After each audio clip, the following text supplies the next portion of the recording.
Basim wasn't a reckless spender. He didn't buy luxury watches. He didn't chase expensive trends. He didn't live like someone trying to impress the world. Most of his purchases were simple: a book, a coffee, a new hoodie, a meal after a long day. And still, almost every time he bought something for himself, he felt bad afterward. Not immediately. The guilt came later, like a quiet shadow. At the moment of buying, Basim felt relief, a small reward, a soft moment of comfort, a feeling of finally giving himself something. But later, when he got home, when the room became quiet, when he opened his banking app, his chest would tighten. A familiar voice would whisper, "You shouldn't have done that. You're wasting money. You're not disciplined." And the strange part was, he wasn't even buying anything extreme. He wasn't damaging his finances. He was simply trying to enjoy small moments. But his brain treated every purchase like proof of failure. Basim believed guilt meant responsibility. He thought guilt kept him safe. He thought it protected him from becoming careless. So he listened to it. He promised to be stricter, to spend less, to be better.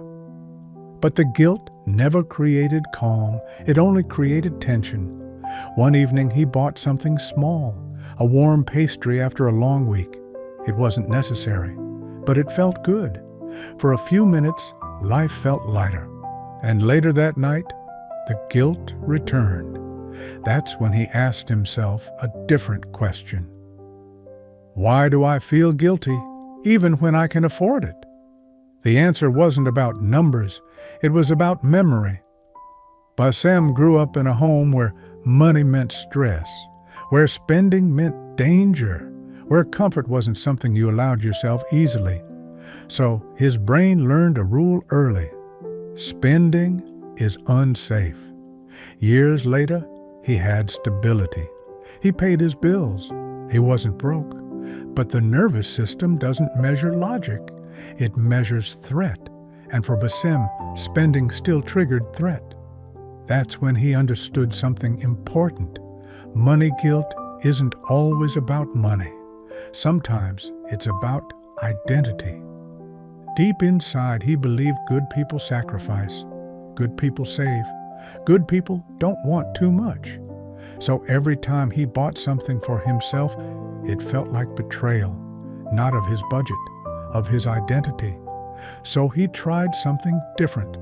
Not restriction, not punishment, clarity. He created a small spending allowance, a number that felt safe, even if it was small. Then he wrote one sentence: "This money is allowed, not justified, not earned, allowed." And slowly the guilt softened, because now he had proof. Bills were covered, savings were growing, the purchase was planned. The guilt didn't disappear overnight, but it became quieter, and he learned the real lesson. You don't heal money guilt by never spending.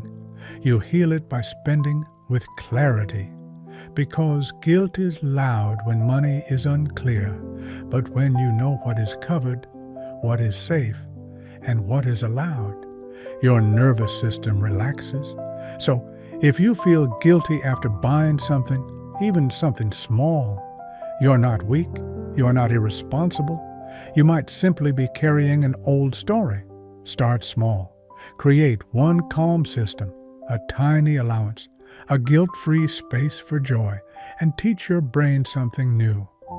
I can spend and still be safe, because the goal isn't never buying anything. The goal is calm money.